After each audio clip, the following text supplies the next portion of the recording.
hit this button. Okay, I think I figured it out. I leave for 1 week, and just like I swear to God, I forget how to do everything. Um, it looks like unfortunately Dennis has relinquished his title as the first person in chat as Road Warrior. Road Warrior beat him by a neck, solid neck there. Anyways, we are on the wrong lead. Um, in case you didn't or last week was your first week, I am the normal host, Josh over here at Cherry Drank on Discord. On the bottom we have Mr. Packrat Mark, and in the top left we have Caleb. Caleb, I need to ask you, any big blow up fights this week? Because it seems like you're up about 20 grand on two fights. So I mean, we just gotta know. Uh, yeah, last week I was supposed to be on the stream and missed it due to some conflict resolution that was going on. And, and afterwards, I ended up qualifying for the BCBC. So it's become a running thing as the first time I missed a stream due to a fight. I won the Express Bet show, not the Survivor, whatever the 10K Express Bet tournament is back in like March. So yeah, it's been a good 2 weeks, but no, things have been sunshine and rainbows lately. So probably just So fade Caleb. Fade Caleb. Now I will say that this is a Caleb week since we are going to be focusing on Del Mar. And I've actually, Mark, I know you're mostly a New York guy. I mean, I know you dabble where the rebates roam, but I've noticed that you've been enjoying Del Mar a little bit more this year. This is the most I've ever seen you play it. Yeah, I've taken a lot more of a little deeper look at Del Mar. The turf racing there, I really enjoy. I think the turf racing is just very, very good there. These real big, deep, competitive fields, which is not what I'm used to in California, but Del Mar gets them. It's a little bit boutiquey like Saratoga in that way, and I think they're super fun to tackle. You get, you'll get these 6 or 8 to 1 horses that are pretty logical on paper, and they're horse you can build tickets around, and you can link a couple of those together in a couple races. You can get some really good payouts. I've actually enjoyed it a lot. I've actually been a lot more disciplined this summer, and I'm strictly playing Saratoga and Del Mar.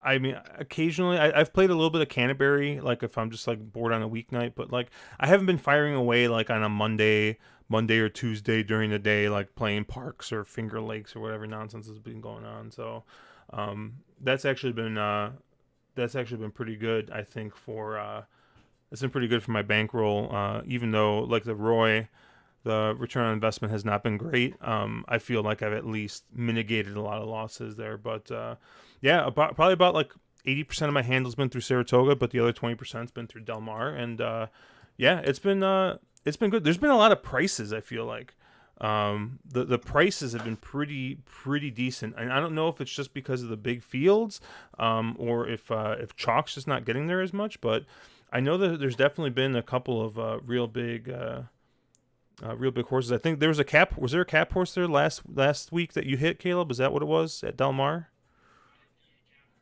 I hit the cap horse at Saratoga, actually.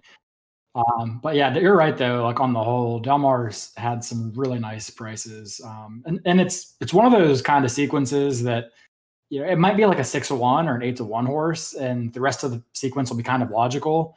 And you'll look at the pick 5 and see it pays like 2,500 for 3 favorites, a 7-2, and then maybe an 8-1.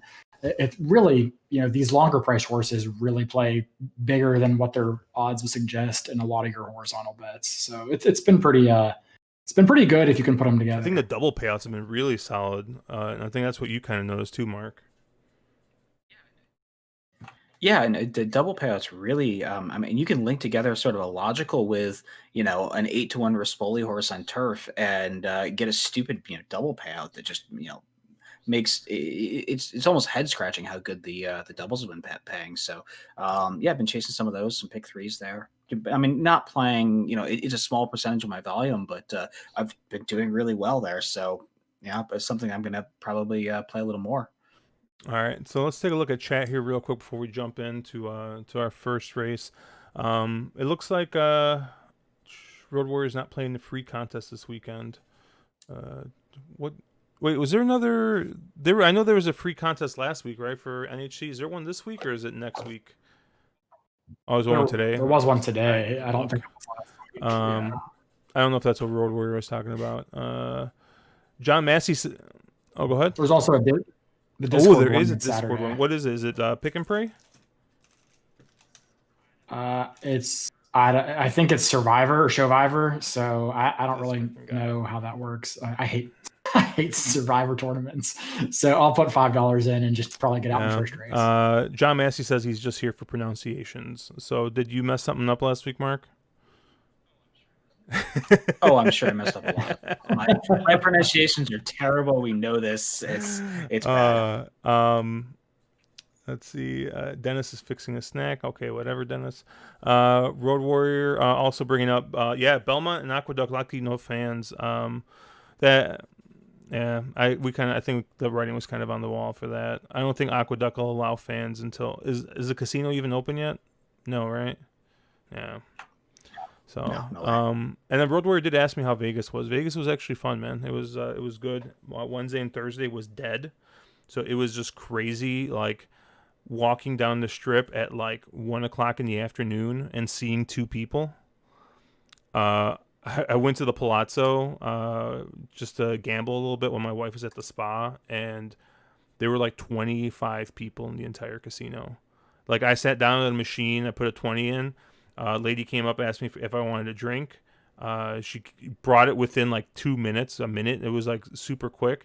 And then literally as soon as she dropped it, she took 5 steps away, came back 5 steps and asked me if I needed a drink again. So I just had freaking highballs just coming at my face like for a solid 2 hours straight. I think I had like 6 or 7 of them. It was just crazy.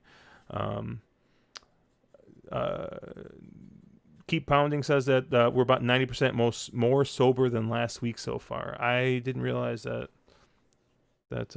we were off the rails last week. I wasn't. I was only 6 highballs deep at that point, so I was fine. I did want to mention one thing, Caleb. I know the BC nomination or victory is huge for you. You know, you had a great week, but I think the more important news is that red shirt you got on there. Oh yeah, got the new on the wrong lead. Well, I don't know if it's new. Just one time, valid for one use only. Well, I don't know if you're going to need it now. Well, you might need that for the BCBC. Well, that might be when you need it. I think I may have cashed it in on that 36-1 that got me home in the BCBC last week. Are we going to mention how you came up with that horse? Or we really should. I'm sitting there like in, I don't know, 10th place or something, down maybe $20. And I just walk into our stream private chat on Discord. And I'm like, all right, guys, I need a price. Like, who's your favorite bomb in the last race? And then Mark gave me a horse, which I think was the 1. And then Chase gave me a horse, which was the 10. So I looked at it and I'm like, well, I think people are going to have this 1. And I could see the argument for the 10. I kind of cross-referenced it with time form because B Marks also was pretty high on that horse, and the time form numbers looked really good. He was one of the clash droppers, a new shooter in the claiming race. So took a shot with him. So got a shout out to the Wolf for putting that horse on the radar for me. Had to sweat it out a little bit, but yeah, he ended up getting the job done, and I edged out Tony Zhu by 60 cents, who also had the capper. So that's a tough break for him, but he's already in once, and I'm sure he'll get a second entry. All right, so real quick, Mark, I know you're drinking a Boulevardier over there. What bourbon are you using? Are you using rye? Nice. It's just some Bullet rye. Caleb, I know you got a special care package in today. Which one? What are you drinking? I did. I got a special care package from a dear friend Polka Dot Taylor. So I got the E.H. Taylor Barrel Proof. So it is 128 proof, and it is nice. Phenomenal. I am drinking a Ezra Brooks Distiller Collection. It's a store pick, 107 proof. I think I've drank this one before, but this is freaking awesome for like, I think it was like $30. Like, This is actually like one of the better high proof like cheap whiskeys I've had. So I actually went out and bought another bottle because it was a store pick. So who knows how much they're gonna have. Then I got some scotch for later just to kind of cool down from the high proof there. But let's get into the races here, guys. So I got race 7 queued up here. We got the Del Mar Handicap, presented by the Japan Racing Association. Shout out to Japan. Got a grade 2 here, 3-year-old and up, a mile and 3/8 on the turf. We got a pretty big favorite here, I think, in United, right? I don't think anyone else really comes close to United's class and Figs here, but I don't know. This is a little bit of an interesting race. Champion, or I guess technically not champion, future BCBC champion Caleb. Why don't you take the lead here on race 7? Yeah. So I really, I like these races at Del Mar. I think they're good races. They're good spectator races, but I'm not sure I love them from a betting perspective because I think a lot of the favorites look pretty strong. And I think that starts with United. I'll admit and be the first one to admit that I've tried to beat this horse in probably each of his last 3 wins because I feel like he's been overbet ever since running second to Bricks and Mortar at last year's Breeders' Cup at 50-1 or whatever price he was that day. And I just knew that was going to instantly vault him into getting bet like he's better than he is territory.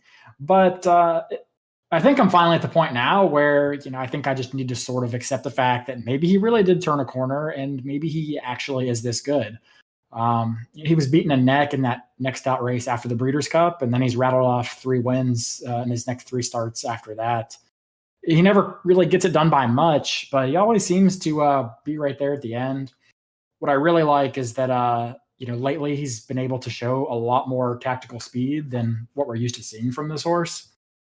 He used to be more of a one-run closer type, but Flavien Prat's really been able to keep him close to the pace, or closer to the pace anyway, in his last few. So I think that is a huge edge in a race like this where there isn't necessarily a lot of speed signed on. In these longer turf races, typically you do have a number of horses that are going to be these one-run types, and sometimes you get some sort of goofy pace setups. But yeah, I think United is the class of the field for sure. I think he's good. He's got wins going as short as a mile all the way up to, I think, like a 1.25 miles. I do think he's probably best at this 1.25 miles to maybe 1.3/16 kind of range.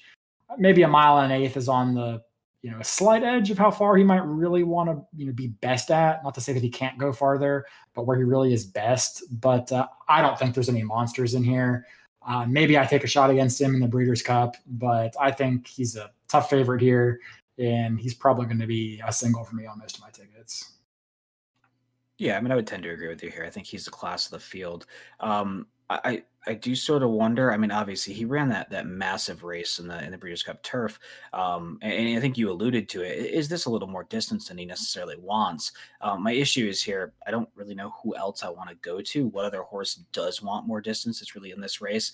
I think United's a really deserving favorite. And I want to try to beat him, but I don't really know who I beat him with. The one thing I did find interesting in here, and I don't know, I know the West Coast tends to not be as much of a chase of jocks sort of a situation as the East Coast, but Rispoli ends up on Red King in here, who to me looks like an outsider on figures and sort of pace setup, and he's 0 for 8 across the track. Horse that doesn't really like to win a lot, but Rispoli lands there, and he could have ended up on Originaire, who I think is the second choice on the board, but Abel Cedillo gets that mount. Do you think there's any chance that I'm trying to understand why that move might have happened, with Rispoli getting off Originaire? Yeah, so if you don't follow the West Coast racing all that often, probably the 2 things you need to know is Flavien Prat and Umberto Rispoli on turf. If you just stick with those 2 jocks, you win probably 75% of your turf races. They're so much better than the rest of the jockey colony out here on the grass. So yeah, I don't particularly like Red King for all the reasons that you mentioned. He looks maybe a little on the slow side. He was toiling in the optional 40s for a long time. But he seems like he did put it together in his last two, and he won that grade 3 impressively last time out. Doesn't care for the track, it doesn't seem, but at least he hits the board. So yeah, like, I don't know that I'm going to have that horse like used prominently on my ticket, but I've literally played tickets before where I've thrown in horses purely because Rispoli was on them, and it's uncanny how often he gets these horses to fire. His timing is just otherworldly right now. He gets the track, he gets the turf out there. And I agree, he probably had choice of a few mounts in here, so for him to end up on the 7 is pretty telling. I kind of wonder if maybe this horse is actually better in these super marathon races, these mile and 3/4 kind of races like last time when he probably ran his career best effort. But yeah, I wouldn't talk anybody off that horse. I probably do prefer him over a horse like Originaire, for example. Yeah, I mean, I think there's an argument to me that Originaire is probably a little short in here as well. He probably wants to go more mile and an eighth sort of a distance, and this is probably the far end of his distance range. But yeah, I just found it interesting. I mean, I guess Originaire to me looks, you look at those, he's got a couple triple digit buyer scores, buyer speed figs, and one of them with Rispoli up. So it kind of makes you go, it's interesting. He took a horse that arguably isn't as fast on paper, although maybe he came out of that Simon Capistrano, which is, I would imagine, is the Santa Anita prep for this race. So, or I don't know, maybe it's just to that line of West Coast turf marathons.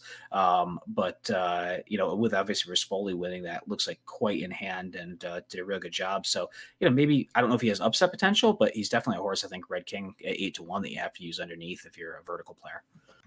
Yeah, this race was kind of interesting to me. The one kind of knock I guess you could come up for United is that, like, I mean, has gone further, has run that mile and a half, but lost to Oscar Dominguez last time ran this distance, and Oscar Dominguez is also in this race. I kind of like Oscar Dominguez a little bit here, but I mean, I don't know if there's going to be enough pace that Oscar Dominguez probably needs to kind of run into. I think United does have the advantage of having that tactical speed. And it's going to be probably pretty forwardly placed in this group. I mean, there's just not any other kind of really early speed in here. If we're looking at the Briz figures, Oscar Dominguez probably makes sense that Oscar Dominguez or maybe Originaire, but probably United is going to be right there in front. So I think United's probably going to get the right setup here. And if United gets the right setup and is on his A game, wins this race probably by at least a length or two. But the other horse that I would be a little interested in would be Oscar Dominguez. I just think that, I think that this horse just does its best running around the mile and a half. I know he's kind of thrown up 2 clunkers, so the horse is 7 years old. Maybe, the best days are behind. But, Oscar Dominguez was a pretty big force in California, routing last was it last year, 2 years ago? So I wouldn't count him out completely, but I just think that United's going to be real tough to beat here with especially with the pace that's set up. I'm not interested in Originaire. I mean, honestly, if Rispoli has ridden this horse 5 times in a row and all of a sudden gets off, I would assume if he had the best chance to win, he would stay on this horse. So he sees something in Red King. But, I mean, Red King, at least on figures, doesn't even come close. I mean, we're talking mass improvement for a 6-year-old that we would need, probably find about 10 buyer points to win this race. So I think that's a really, really big ask for a 6-year-old horse. One horse that kind of did interest me a little bit, but I'm thinking more kind of maybe complete your exactas or underneath, is the 6, Proud Pedro. I mean, this horse is only 4. So seeing improvement from this horse wouldn't be crazy. Ran a really nice race last time out at Del Mar, and closed in on some pretty soft fractions. So I think that he's not going to get that much pace, and probably would run a little bit better if he did get a little bit more pace. But yeah, I could definitely see Proud Pedro getting up for second or third here to kind of complete an exact or a try. But yeah, I think that you could probably play something like United as your lone A. I would probably use a horse like Oscar Dominguez as like a C, like a lone C, and just kind of take what's given to me there. Yeah, I mean, and not to beat up Josh's Prod Pedro, I would have, the horse is 1-for-1 at the distance, so obviously he did get the distance. My concern there is last out, weren't they crawling? I mean, they went 51-4 and then 142-2. It seems like the fractions were just stupid slow, and they were. He was able to kind of get it done, but it doesn't look like there was any pace on in there. So, I mean, there's going to be more pace in here than there was in that last out race. And Caleb, question, and I don't know, or Josh might know this as well. Oscar Dominguez, when he beat United, what happened there? Because on pace, it doesn't look like it was. I mean, it was a faster pace, but for this distance, and this is in the Hollywood Turf Cup going back to last December, but it just seems sort of baffling. It doesn't seem like that's out of character for United. And did United just not fire, or did he, long season, or anything, any clues there? I'm trying to think way back. It's been, I think, almost a year, 8 months ago, 9 months ago. United fired. I think he was just a little bit outgamed that day. Oscar Dominguez fired a big race. He hasn't really run back to that yet. There was nothing wrong with the ride by United. He was very wide most of that trip. You can see he broke from the 10 post. That's a tough post from Del Mar because it has much tighter turns than your average turf course. So we had a tough post. He was pretty wide. You can see he broke okay, seventh, got shuffled back to last, made a big swooping run at the end, and just kind of got outgamed by Oscar Dominguez at the last moment. That's kind of also circling back to the point where I said earlier that probably in a mile 3/8 is the upper tier of how far United is going to be very good at. I do think a mile and a half, he just tends to get a little bit leg weary towards the last 16th or last eighth of a mile there, and I think that may have had something to do with it as well. Yeah, I mean that was the first race back after the Breeders' Cup, so maybe you got a quote unquote little bit of a bounce, but at least I think on the figs I'm looking at, on Briz figs, I know it looks like he improved, but we know that those marathon figs are all fucked up. It was a pretty massive regression. That's huge. Buyer's figs. So yeah, the sheets only have him about a 1 point regression that race, which is not that. Well, much he went he went 4 wide, so obviously the sheets probably gave him a -2 still. Yeah, they're gonna find it off that wide trip. Yeah, they have it in the trip notes here on Buyer's side, 6 wide. So yeah. That being said, I guess before we move off this, Josh pretty much read my mind on the 6. If I was going to probably pick one more horse in this race, I think I would pick the 6. And he's probably not fast enough to win right now. But if you're going to set the bar at what United runs on average, at least from Thoroughgraphs and mostly Briz, he's the only horse that can win.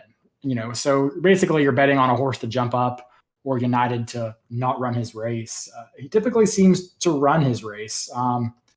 Whereas Proud Pedro, like you said, it's a 4-year-old, and that was a terribly slow pace, and he was 5th, but it was only a 5-horse field. So really, he rallied from last to overcome that slow pace that day.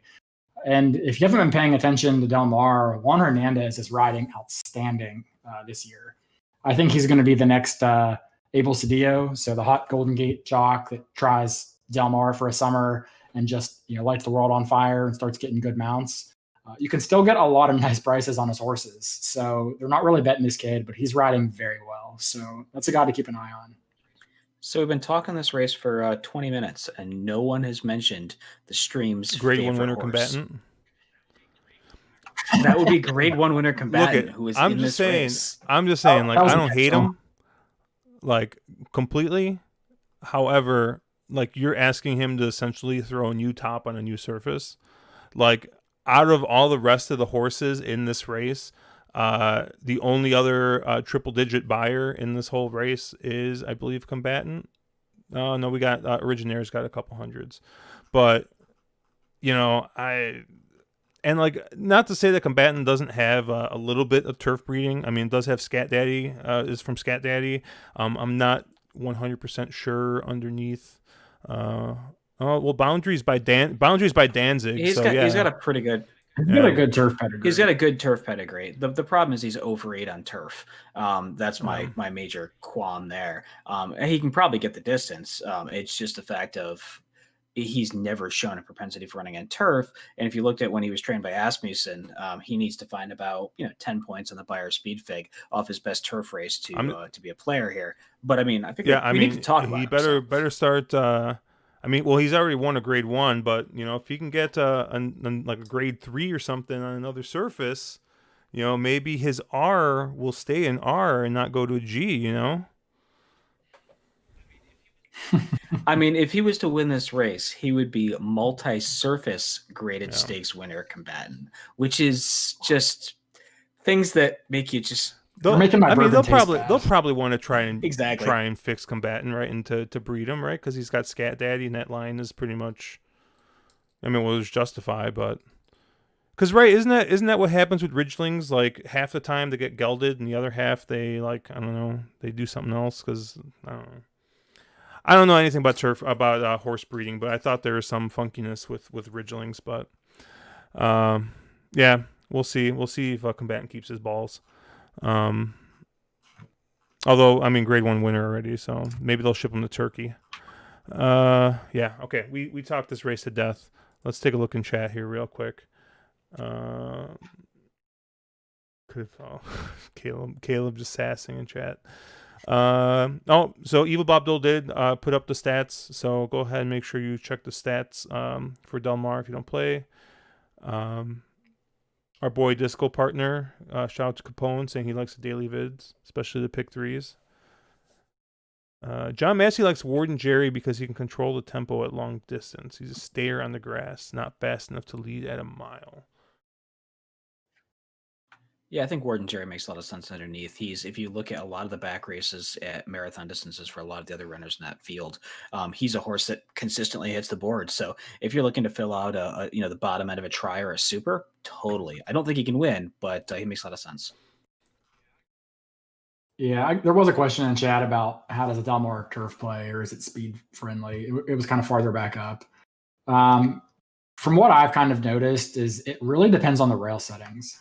If you have the rails out, Del Mar can actually be pretty speed favoring. And if the rails are out, it's almost a death sentence to be in the 9 or 10 post or any deeper than that. With the rails in, I'd say it plays pretty fair. You don't see a lot of the pace bullshit that you do at some of the Naira tracks. Typically horses that should go do, and those that can't don't. So it kind of runs fairly logical, and it's more of just a function of pace when the rails are down. But when the rails are up, it is one of the tracks that I've noticed gets a lot more speed friendly. And it looks like the rails are down today, so it should be playing more to the fair side. I mean, it's their biggest day of the year. I'm sure the rails are down. All right, let's move on to the Del Mar Oaks here. This is going to be 1.1 miles on the turf for 3-year-old fillies. It's got one of my favorite West Coast horses here in Warren Showtime. I think Warren Showtime is going against a couple of horses that beat her last time out. So this is a pretty interesting race here. We do have, I believe, one real strong kind of pace scenario or pace horse here in Trickle In. So it'll be kind of interesting to see. I mean, Parkour is also fast. So I'm kind of going back and forth. I think you got these horses coming in from France. I know Mark. I think Mark and I were talking a little bit earlier, especially about this horse Miss Extra, coming in from France for Richard Mandela, looks pretty freaking good. And it was kind of funny because I had mentioned to Mark, I was like, oh, like take a look at that last race, like, tired to furlong out. Oh, they're going to add Lasix to this horse, and it's just going to wait. They're not adding Lasix to this horse. So it's kind of interesting that Mandela's got brought the horse in, isn't giving it Lasix, but gets the top jock aboard. In which case, you can't not use, I think, Miss Extra here. I know, Mark, you were a little bit more interested in the 8 here, Neige Blanche. Yeah, I mean, the 8 Neige Blanche comes in, comes off winning a G3 at 1 mile and 3/8, gets Lasix first time in the U.S., and Leonard Powell is actually is okay with these first time North American trainers. And you're getting Flavien Prat, who's the other turf jock in California, at 8-1. But you've talked for 5 minutes, Josh, and you haven't mentioned probably the favorite, right? I mean, isn't Laura's Light in here going to end up being the favorite? And she's got a ton of speed. Makes a ton of sense. She's 5'7" lifetime. Abel Cedillo is just phenomenal on her. And I think she makes a ton of sense in here as well. I think this is a race that you can go a lot of different ways. And the thing I always worry about with European shippers is how does the pace setup work? Obviously in Europe, most pace setups are very sort of slow early, very fast late. So how does somebody like a Neige Blanche or the extra horse, Miss Extra, who you had mentioned, how do they deal with probably being further off the pace than they've historically been in the first start in the States? But yeah, I mean, Neige Blanche for me, if you look at the time form figs, the horse has improved every single start that she's ever had.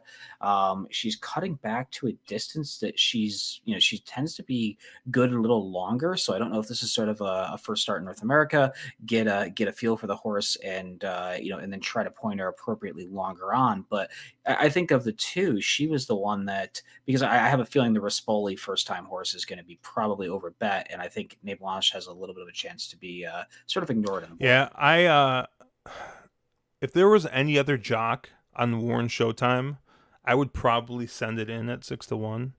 But the fact that you're going from Velez to Mike Smith, I guess I just don't get it.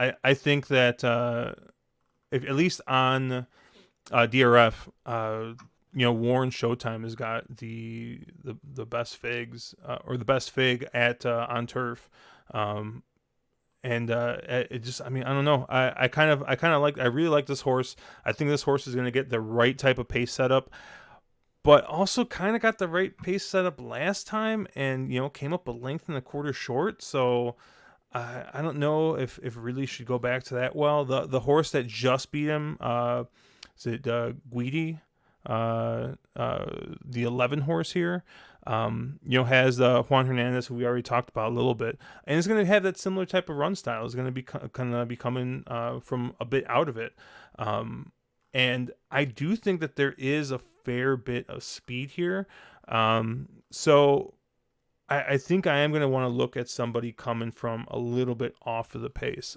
What do you think, Caleb? Yeah, so I think you guys have kind of covered the way I'm going to approach this already. Laura's Light, I think, is the horse to beat. She's going to be an A for me.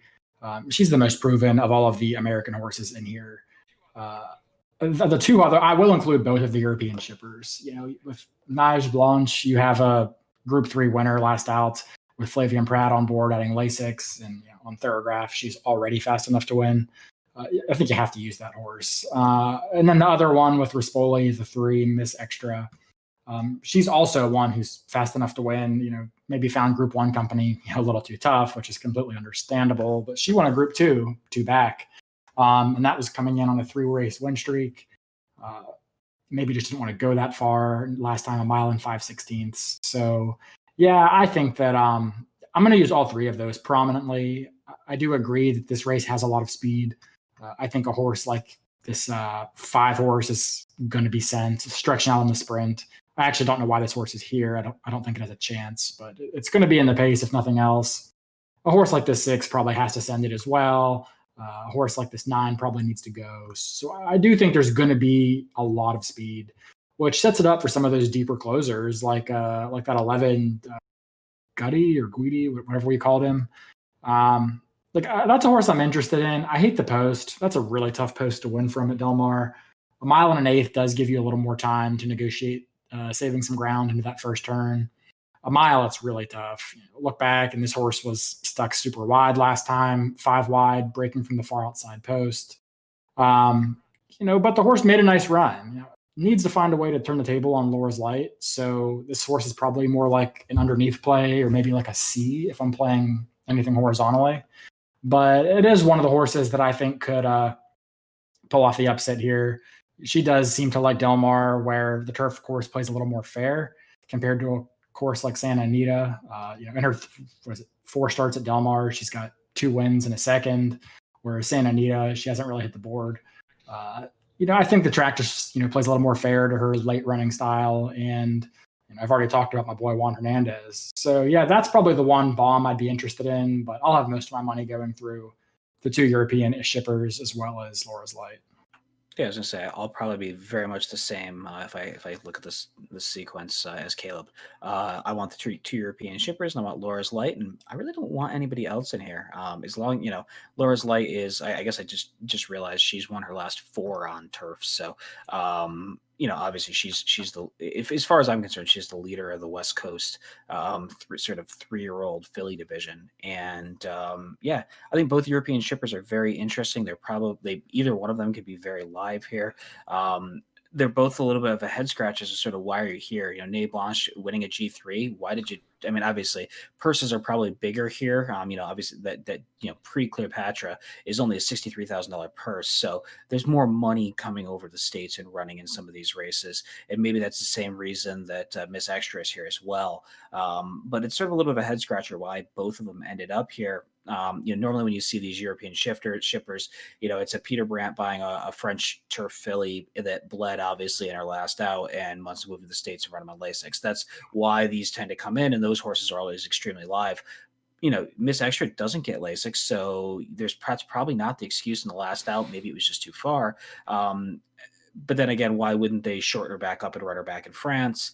You could make the same thing for Ney Blanche. She won a G3 last out. Why wouldn't they just find a G2 or a G1 to run her in? She's been the improving type. She looks pretty legit. And obviously, the turf miler division there is very, very good. Mile 16th, these types of races. But I don't think there's any monster this year. Why wouldn't they step her up and try to find that next step forward for her? So a little of a head scratcher why both are here, but I think you have to use both because they're both very likely players in the spot. I had to ask, I don't know if it's just my form or what, but so Miss Extra raced July 5th, so like a month and a half ago. I don't see any works for this horse, or no local published works anyway. Do you guys have anything? Yeah, there's a work on 18th of August at Del Mar. She went 4 and 49 and 1. Is that the only one? That's the only work I see. Okay. Yeah, that's really interesting. I pulled these on like Wednesday, so it's probably before she actually worked, or Tuesday maybe. But still only one published work. I mean, she must have gotten here pretty late, you would think. Yeah, that would be my feel as well. And it's sort of odd. I mean, are they bringing her here with the intent of maybe running her in a Breeders' Cup race and getting a race or 2 into her and then pointing her there? So that's why she's here. And I would imagine you can make the case for both the Euros here. Are they Breeders' Cup targets for, going after that filly and mare turf or the filly and mare mile, neither which, tend to come up super strong, and there's a lot of money there to be made. Yeah, I definitely thought about that. It could be the case. I'm not familiar with the ownership group, Jathir or Lazar. I'm not familiar. Not familiar with that one as well. Obviously, the ownership group everybody knows on Ney Blanche, which is Mad Cat Stables, who do a lot of very, very good stuff, and they've had a number of very good horses. So I've been spending probably like the last 3-4 minutes trying to figure out. So on Brisnet, there's that DPI index, So I'm trying to figure out which horse Mhm. is related to Neige Blanc that has won all the money. It's Neige Blanc. It's won $350,000 already. I'm like sitting here. I'm like looking. I'm trying to find like where like it must be half to somebody like really good. No, it's she's made up all the winnings. Mark, I only show her winnings at 65K. So Brisnet has them at 350,000. Yeah, that's what I'm seeing as well. I'm obviously on Brisnet. Yeah, I don't see that. And unless there's something missing. Well, it's interesting. Brisnet also lists that Group 3 that she won. Assuming that's the purse, I see 300. Yeah, there's got to be something wrong then, huh? Yeah. Where Thorograph shows it as a $63,000 stakes. Yeah, there's something weird going on there because that doesn't. I said it and I was like, she won a G3 for 63K. That's an allowance. Like that didn't make sense, and it felt weird when I said it. Obviously, some of the name stakes maybe, but I wonder if they screwed up the number there on the winnings in that last out. Yeah, now I'm really freaking curious. Yeah, I think I'm gonna use 4 horses here. And this is kind of a little game theory, I guess, but I am going to throw out Laura's Light in this race. And I'm going to go with the 2 other locals, the 11 and the 4. And then I'm going to use the 2 invaders from Europe, the 3 and the aforementioned Neige Blanc, the 8. So I'm kind of taking a stand here because I kind of feel like if we can't beat at least one of these favorites, this sequence here is probably not going to pay. And I think of the 3 races late, this is going to be the most quote unquote vulnerable horse of the short prices. So I'll try and take a stand against this horse, and hopefully we can get one of the longer prices home. Yeah, I don't hate that play at all. I'm not much of a board watcher, but this is probably one of those races where if you see one of these Euros go off 12-1, I mean, they're probably not live. And if you see them going down 2-1, you're probably going to want to include them. Yeah, would very much agree.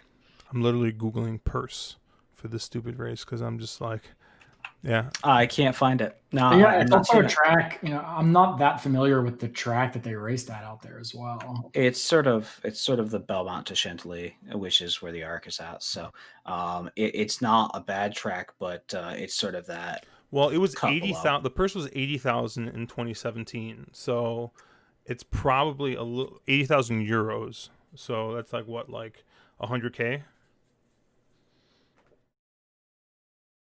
I'm pretty sure. I think that works out, right? Do we have any where's Capone? Capone probably can do that in his head, right? He's a finance guy. I'm on the French Gallop, the France Galop Lion racetrack, trying to see if I can find it. I think my Google Translate is fucked up because it says Deauville, Paris Longchamp, St. Cloud, sweet whipped cream. Yeah, button 95K, Josh. Okay, let's move on then to the big race, the feature of the entire Del Mar meet, the Pacific Classic. This should take 30 seconds. For our people at AM Wager, I gotta fix this real quick.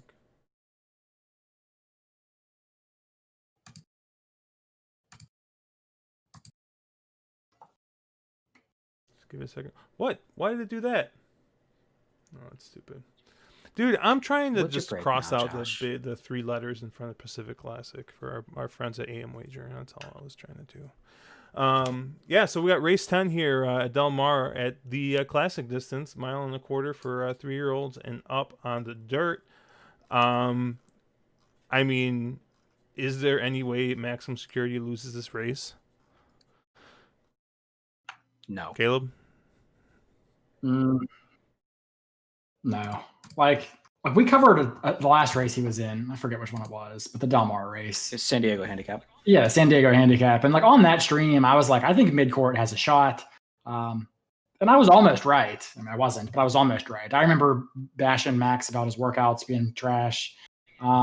But yeah, the thing is, like, I'm very much looking forward to betting against Max Security in the Breeders' Cup Classic.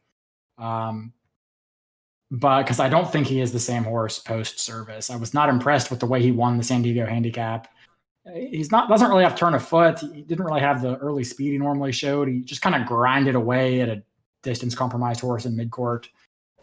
So yeah, I don't think he can lose this because this field is horrible. But come Breeders' Cup, I'll be betting against him. Yeah, I very much agree. If you watch that race, though, you can make some excuses for sort of how the race set up. It was a really bizarre race where he sort of ended up in the lead and then got passed down the backstretch and then was forced to kind of go wide and re-rally, coming home. He got it done. If midcourt had held on, it would have been much better for me financially. But this race sucks. There's nobody else in here I want to try to beat him with. I think everybody else that's in here has been very much exposed. Midcourt couldn't have done last time out, and I'm sure Bob Baffert has Maximum Security a little more figured out by this point. I just can't see anybody that can beat him. The only horse I find a little bit interesting is Mar and Saratoga, the Argentinian shipper, but I don't know if that horse can actually win here. I just do tend to find these first-time Lasix horses that ship in from weird places who have a propensity for winning at both at the distance and on dirt. Interesting, albeit the company he was beating was very, very, very suspect.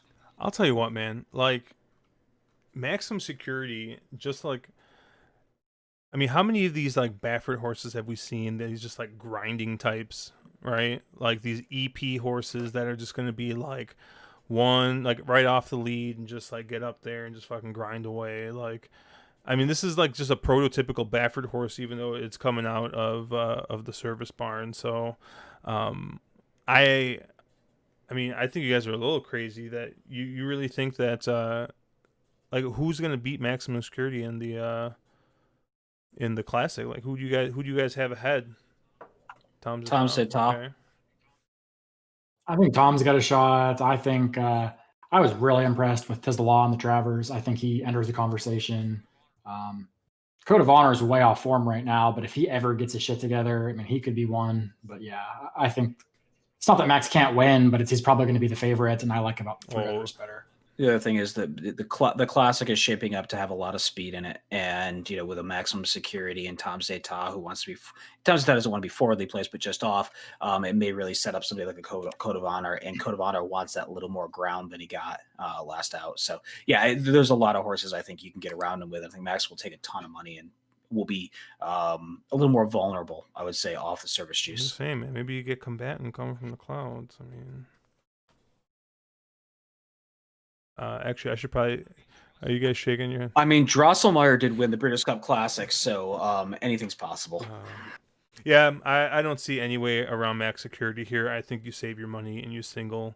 I mean, bet if you continue to bet horses like midcourt and higher power in short fields at low prices, hoping that you're going to catch 4-1 and beat Maximum Security, like, I mean. I don't know. That seems like you either pass the sequence or you single Max Security. I don't really think that there's any other real option. I mean, I see Dark Vader's got some good works, but I think Dark Vader's got to make up like 7 to 10 buyer figs or buyer points to get there, but with Max Security. So I don't know. I mean, I guess if there was a horse that I was maybe like a little interested in, like a underneath king, maybe it's a Dark Vader, and just throw out these other two garbage midcourt and higher power. I mean, Caleb and I were talking about this a couple of days ago. Dark Vader is that classic horse that he has been exposed at a level. If you look at him in graded stakes, he just never gets it done. You drop him down to an optional 62, and all of a sudden he's a completely different horse. So underneath, sure, he could definitely suck up and get third or something like that. I just think it becomes a game where you put Maximum Security on top, and then mid quarter higher power, one of the two of them probably gets second, and then you kind of hit the Allberger for third. And there's a pretty simple try that pays nothing, but yeah, I have a hard time getting around Max. Yeah, if I'm gonna try to beat Max, which I'm probably not gonna do, I'm definitely not gonna do it with mid-court and higher power. This is one of those kinds of races where it's like I know who these horses are. I know who mid-court is. If this was a mile and a 16th, I'd probably be back on mid-court. A mile and a quarter, I think it's too far.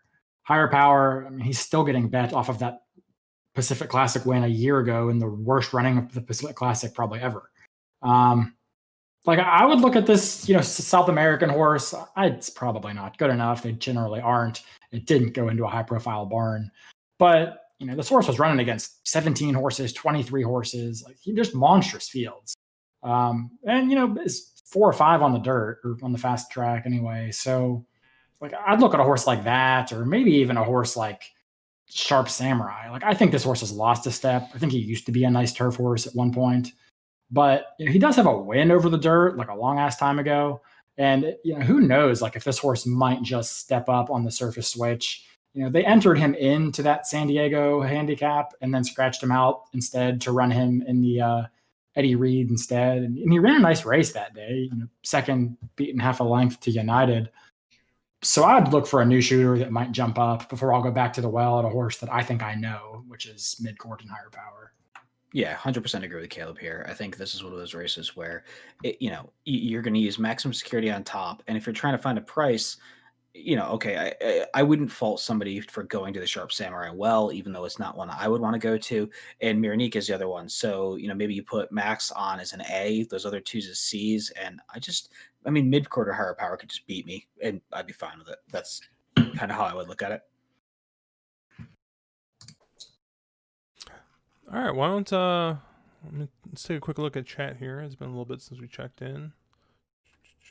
Dennis thinks I have a Vegas hangover. No, I do not. What else are they talking about? Cambier Park, newspaper record, exacta. Oh, Belmont. Yeah, Jesus, dude, Josh, that was an hour ago. This in a while. Come on, Josh, get together. You're hosting duties, man. You got that Vegas hangover. Yeah, damn Vegas Stephen Fox hangover. and new juice, same as the old juice. No, the juice. Here's the thing, right? Now, and I think we can get into this at a different time. Well, there's also an argument to be made that the San Diego handicap was the Saudi bounce race. And the horse maximum security takes that step forward, having that one race under his belt now, and moves forward once again. So if he fires back to any of his races from last year, this is a foregone conclusion. Yeah, that's a fair point. I didn't even think of that, but you're yeah, right. I mean, last time was the time to beat him, right? That's what everyone was saying. Yeah, and we said on the stream, we all tried to do it. We all failed miserably, and this is not the time to try to beat him. Who's Road Warrior think that he's going to scratch? Oh, Sharp Samurai. Yeah, I wouldn't be surprised. Also, wouldn't be scratched last time. Yet he gets entered again here. I was watching the Cocktails and Conversation earlier, and Pete Urton said he thinks Sharp Samurai is going to run. I don't know if he knows shit, but that's what he said. So take that for what it's worth. Yeah. For what it's worth, I did look. If you look at that Argentinian horse, I know we've probably talked about this race way too long. The time form figs for this Argentinian horse on the races that it's available, they're not bad. I mean, they're not. We're not talking 100 buyers, but we're talking solid 90s. If you get it, this might be just it might be a little bit of value just slamming a 5 over 3-4 exacta, and just forgetting about the other two friggin' short price horses there. But horse also won the Nacional, which is sort of the Breeders' Cup Classic of Argentina. So on dirt, at least, at a mile and 9/16. So horses, and honestly, for an Argentinian horse to have won $300,000, that's like a U.S. horse winning $10 million. I mean, the purses are just not there for them to be able to make that kind of money. So horse is legit. Does it translate? Well, I'll let you know. Who was that? Saturday, Who was late that afternoon. Baffert horse last year? Wasn't there like a random like Chilean horse or something that came in for the Pacific Classic last year? Am I imagining that, or is that? I Oh, think hold you're right. I on. don't remember what it was. I know Chad always had the what's her name? The damn filly that hates Oh, winning. For the Top. Wildcat. Oh wow. For the Top. That was one. You said it and it still doesn't ring a bell. No, it doesn't ring a bell at all. Is the horse ever run again? I mean, Wildcat is the one I always think that, and I don't remember if she was Argentinian or Chilean, but Chilean, I think. yeah, but it was sort of that same sort of idea. A horse that she was good. She's a good horse, just not quite good enough. Have y'all had any success with these South American time form figs? Like Thorograph, they have all the European numbers, and generally I find them to be pretty accurate. They don't have any for this horse at all. So I'm just kind of curious. This time form, I'm always kind of skeptical. Was like, how strict are they with their variant and everything else? They only have them for. They only have them for the. They only have them for the major races. They don't have them for a lot of them. Sure, but if you don't do it routinely, then I don't know how you come up with your variant or your track, for that day. Yep, exactly. Yeah, for the Top was the horse I was thinking of. Yeah, you don't remember? It was a Bob Baffert horse. Yeah, Martin Garcia rode it.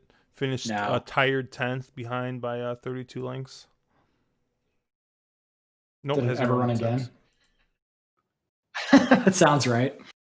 Yeah, sounds about right. So, Josh, there are other races, Let's move on to the 4-star Dave here at Saratoga. We're going to kind of switch over to Saratoga a little bit. I do not have the Saratoga Brisnet PPs, so you guys get to stare at the Del Mar PPs while we talk about this race.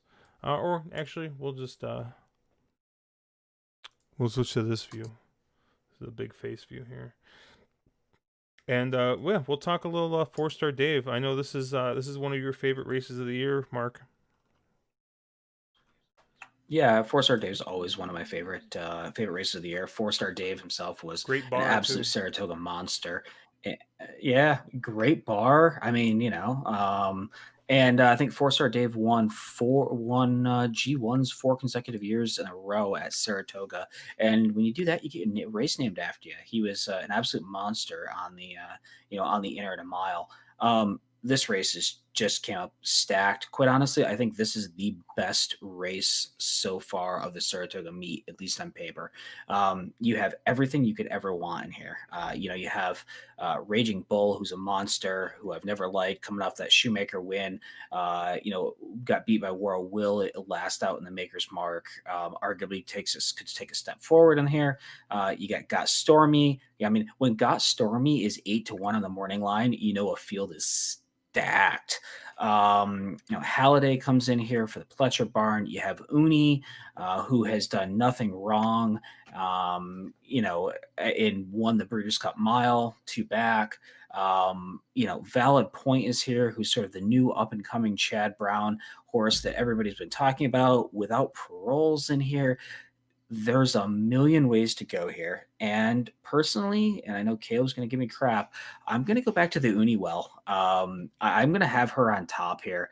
I think there's definitely some pace in here. I think this race sets up for her. She's done well at Saratoga, a win, a second, and a third in her 3 starts here. She's 10-19 lifetime. I think the argument is, does the 6-year-old mare really still want to be running and beating up on the boys? And there's also some backstretch scuttlebutt that she might not be the same horse, and that she's kind of getting beaten up in the mornings by some of the other Chad Brown barn. But for me, she's super classy. She's probably going to be your favorite, I would think, or co-favorite, at 3-1, 5-2 range.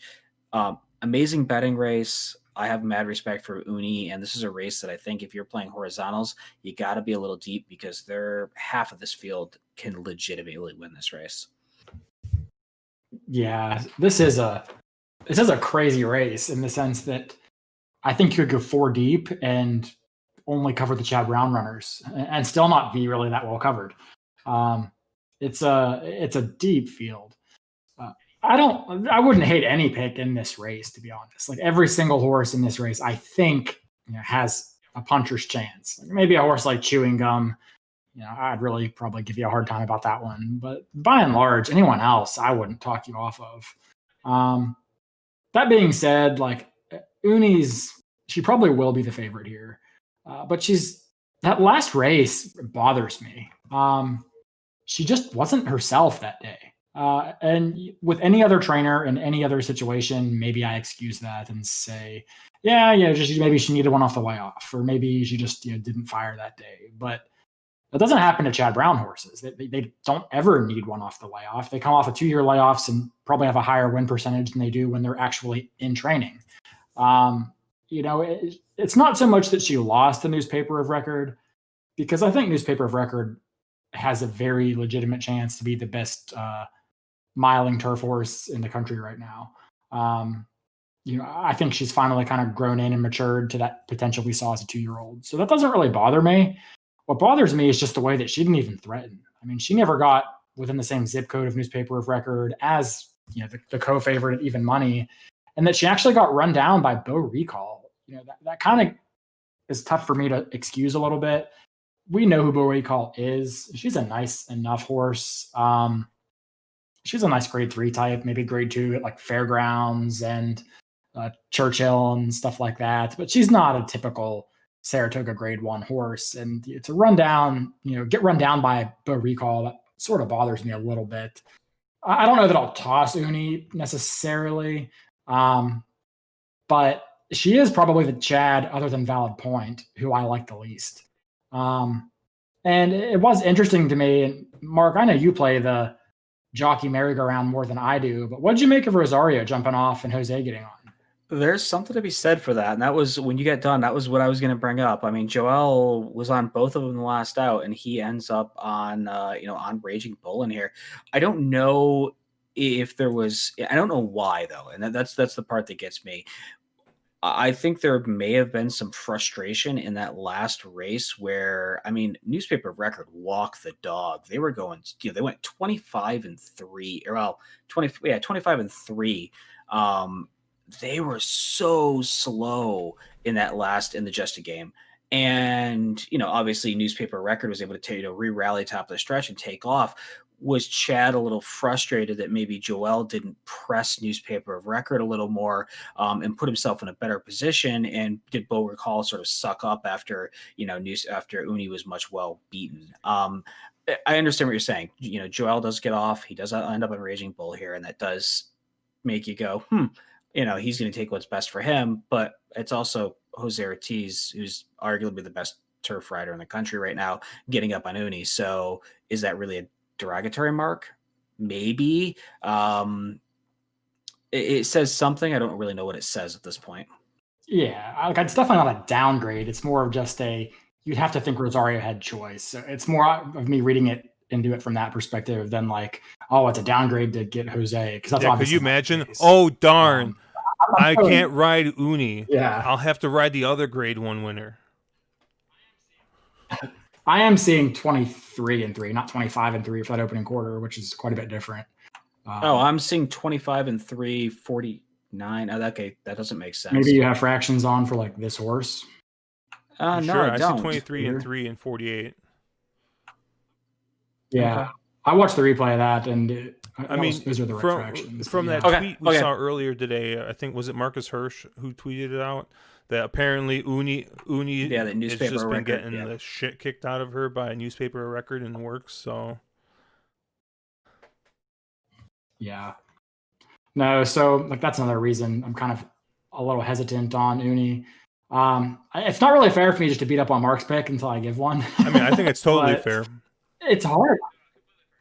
Yeah. No, completely fair. Have at it. I don't really like anything in this race, or I like everything on like a 7 out of 10 amount. It's like a horse like Got Stormy. Like I like her as a fan. I think at this point I was saying she's like a hardcore miler. She can't do a mile on a 16th, but I think it's at the point now where she just got to accept she's off form. She just isn't the same horse she used to be. The Cassie barn is just ice cold. I know that she won this race last year, but I do not think this is the same mare as we saw last year. So I can't go to Got Stormy.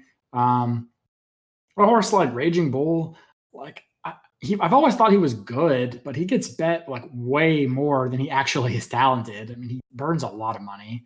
But yeah, like at 5-2, I mean, he's the morning line favorite. Like I could see it. That Maker's Mark Mile was an interesting race. Like he really had no excuse not to get the job done that day.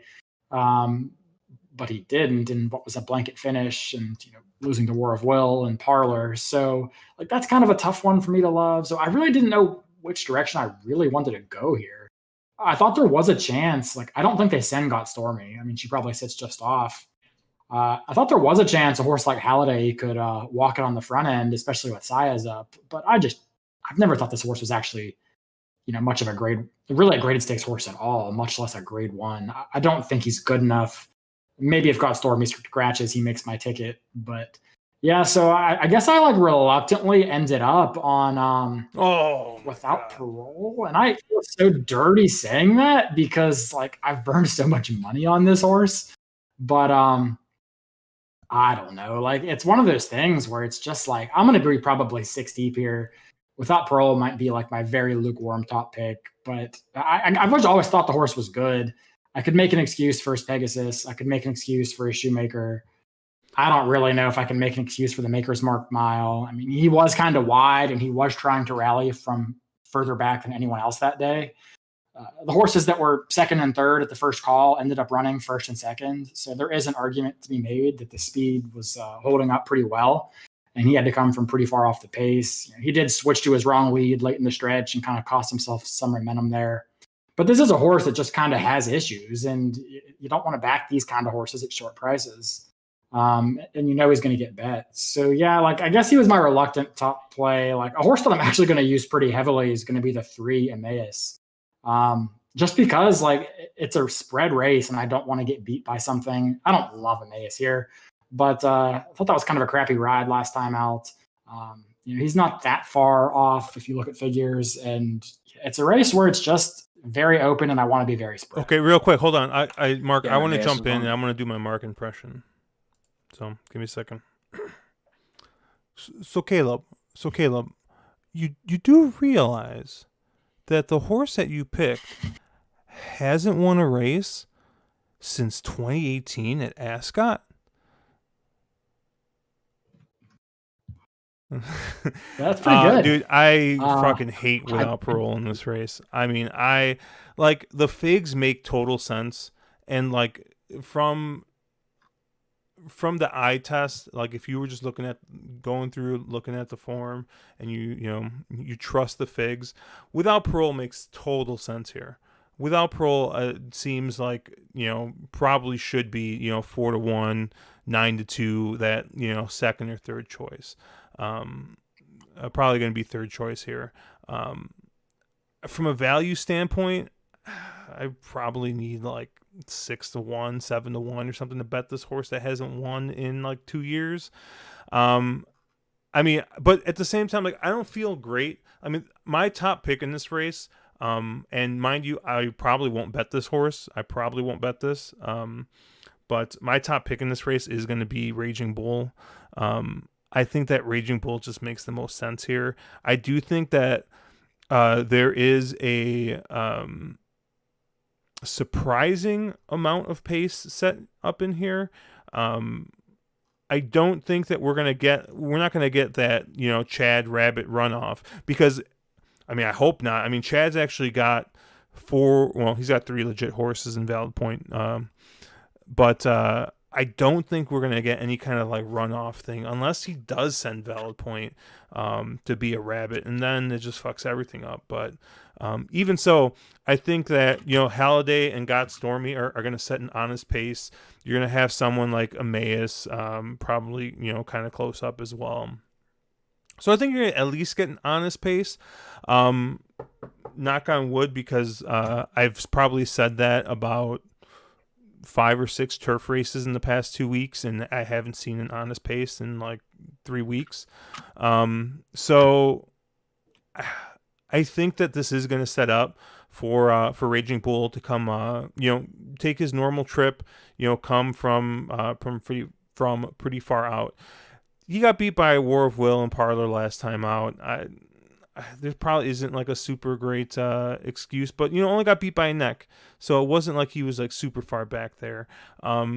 His other, I guess, bad race in the past couple months, maybe year, was that Woodbine, and he got pinched, got moved up actually from fourth to third. They DQ'd Luke Collin, so I think that Raging Bull makes the most sense form wise and speed wise here. I mean, I would love to see Got Stormy win this race. I felt really bad because Tommy and I were both talking about this horse at Million Day last year, and we both realized that, wait, did the race go off already? And we look, and sure enough, fucking Got Stormy won, and we both wanted to get to the window to better, and it was just like, that was rough because we got a pretty decent price. What did we get? A 5-1? Yeah. And Tommy, I think Tommy had like $100 or something he wanted to bet on this horse. So I felt real bad for him because we were just fucking shooting the shit and just completely lost track of time. Halliday's only chance to win this is to wire it. So Halliday definitely is going to go, and Saez is aggressive. So I could see using Halliday as kind of a B or C just in case Naira's it up. And that price is pretty wonky, though, huh? Yeah, what, 4-1? Wonky. I think you'll get at least. I mean, if you do like, if you get like 7 or 8 to 1, I mean, that's total win bet territory. Because I mean, we've seen funny stuff like that. What's that fame? I won a bunch of money on this horse like 2 years ago. Glorious Empire. Right. I mean, I know that was a longer race, but like, they just let sometimes these Naira jocks just get in their heads too much. And especially like, you get the Rosarios and the Irads who know that they can outfinish most anybody, but they leave themselves too much to do. So, Uni does interest me a bit. I don't want to get beat by Uni, especially because you do get the hottest turf jock in all of New York in, Jose Ortiz aboard. So I guess I would probably be pretty okay just having the 1 and 6 here. I know that's kind of chalky. It's the two shortest prices. But I think that the race sets up for both of them. If you had gun to my head, I think I would take Raging Bull, which, like I said, I'm totally picking the chalk. But, I could definitely see a horse like Uni taking a little bit more money. And maybe going off as a favorite here. But I mean, if you get close to 3-1 on either of those horses, I mean, that seems very, very fair. So Josh, you picked on Caleb's pick without parole, but you didn't pick the low hanging fruit, right? Like this was so easy. So Caleb, do you know who beat Without Parole in January of this year? Zulu Alpha. There was no license. It doesn't count. Oh, okay. So there's a little asterisk there, right? Oh, yeah. Okay. See, that's why the asterisk is right next to the odds. Ah, I see. Okay, cool. Yeah. Yeah, I mean, I agree with Josh. Everything we picked out Without Parole. Without Parole, you have to sort of use, but where do you use a horse that's 4-1 that is 4 of 13 lifetime and hasn't really won in the States ever and doesn't really like to win races in general. Very talented horse, just doesn't like to get his photo taken. And yeah, I kind of agree with everything else. And, Caleb did mention Emmis. I think it's Emmis, you'd say. Horse is very interesting to me as well. The kind of horse that maybe can take a little bit of a step forward here and maybe can sit the right trip. And quite honestly, I think gets a pretty massive jock upgrade, getting up with Jose Loscano, taking them out there. So, yeah, if you look at, Emmis or Emmaus, whatever his name is, like he's making his third start off the layoff here. His last 2 races are his best of his career, at least on, Thoroughgraphs and, tied on Brisnet. And if you watch the replay of that Maker's Mark Mile, the horse didn't have the best trip. Like, I'm not saying he was going to win because he probably wasn't, but Hernandez kind of moved a little bit late, and he just never really had clear run when the horses behind him swung out to his outside. He kind of ducked down to the fence and then altered back out a little bit. And he was still running on late. And if you're going to take a horse like Raging Bull at 5-2, who was less than half a length better than Emmaus, at probably 25-1 here. I think the value almost demands you include this horse somehow if you like anybody out of that Maker's Mark mile. Yeah, agreed with you here. You can make a pretty good excuse for his last 2 starts. If he can get a better trip here, is definitely a player in here and more forwardly placed, which is how the turf has been playing this entire meet. So, yeah, a horse that at a price makes a lot of sense. And I think of the prices, that's the one that is the most likely.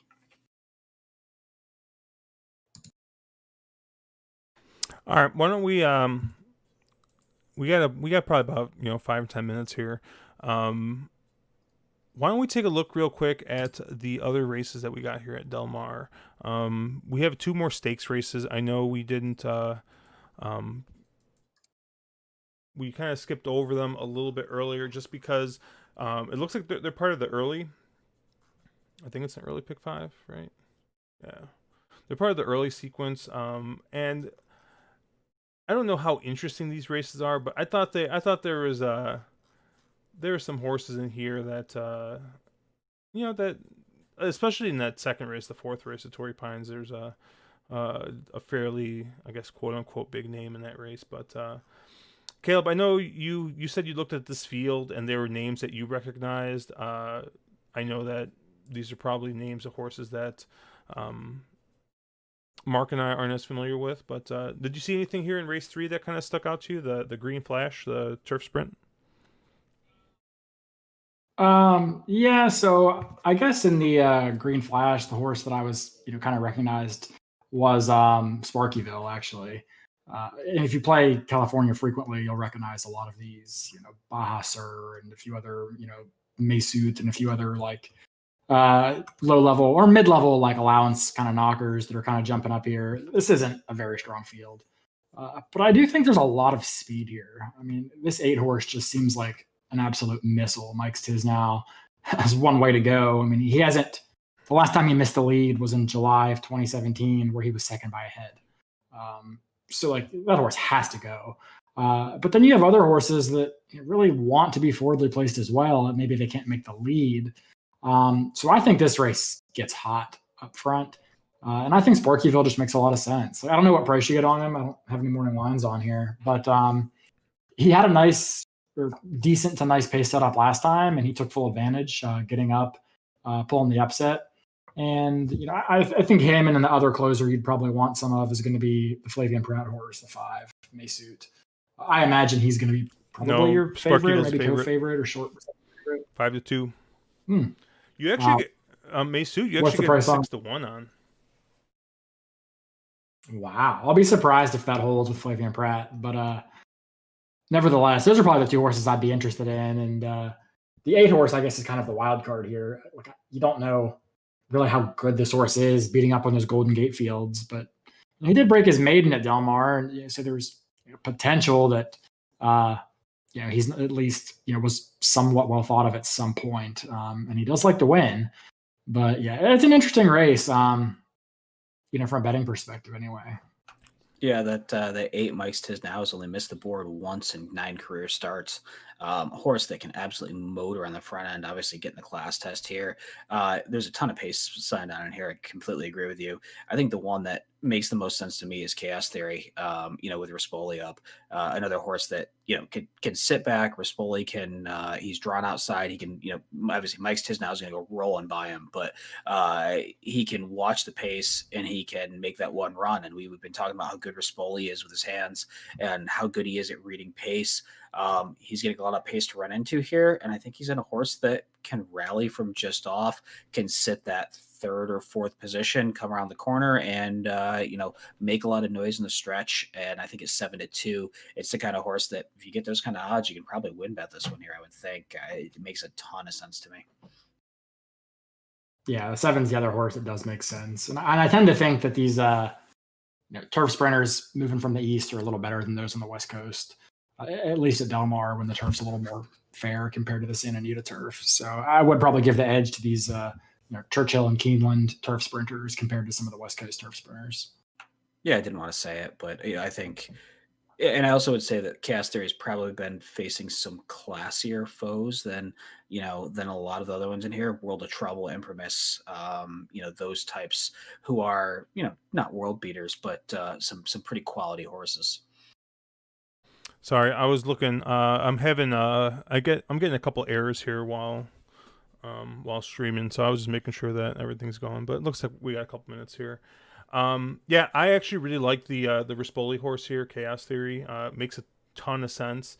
You got Sadler, who's okay first off the claim, but I just think that Rispoli is just. I mean, on these turf sprints, I mean, I don't know if anybody's better on the West Coast, and I think that he's gonna get enough pace here where he'll be able to close into this. So I think Chaos Theory makes a ton of sense there. I also do like that 5 may suit. And once again, kind of playing a connections game there. You're taking Flavian Pratt, who's the second best turf rider in the West Coast. So I'd probably feel pretty good with those two, and I'll let these other horses, especially the speedsters, try and beat me here. Although I will be mocking California turf racing quite a bit. If you can claim a horse for an optional 62 at Churchill, ship it to California and win a G3 for 100K. I mean, I'm gonna pick on California turf racing. I mean, look, the horse also was running in G2s before the Shakertown and the turf sprint and CD. But it's an optional, and they threw the horse in for a tag. That normally doesn't mean the horse is a monster. Baby. It normally means 2020. All right, they went bargain. They went to the bargain bin. You go to the bargain bin, you win a G3, then your entire turf racing is very. I don't suspect. know. I mean, they could have just been dumping the horse. I mean, who knows? But yeah, it is. I agree with you, though. It is pretty weird.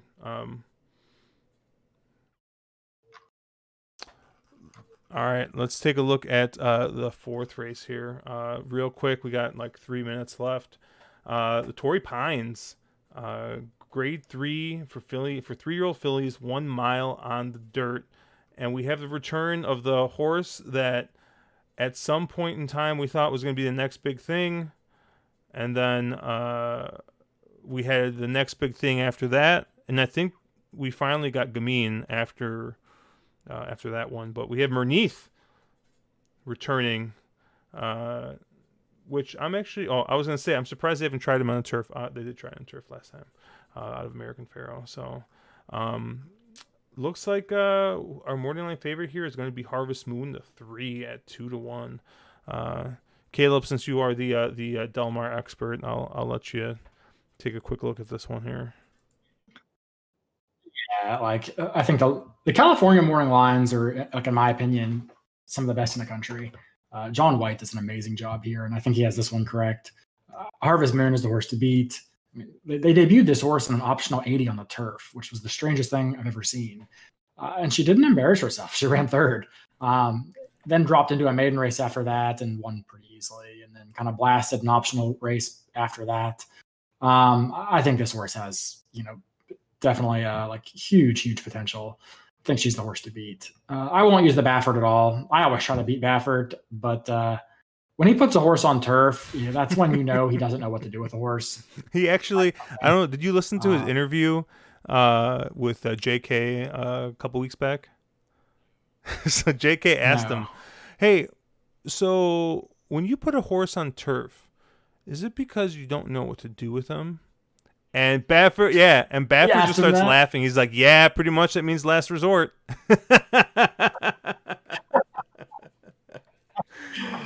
That's actually so funny, because I believe it, but I didn't think he would admit it. Yeah, he's like, people don't send me turf horses. I mean, he was just straight up. He's like, people don't send me turf horses. And he's like, I enter a horse on turf, and the owners will call me up. They're like, oh, that means we don't got anything, doesn't it?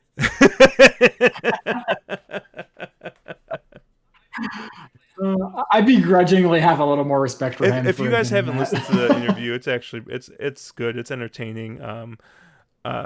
Like really, like the only part I don't think I finished it because it's very long.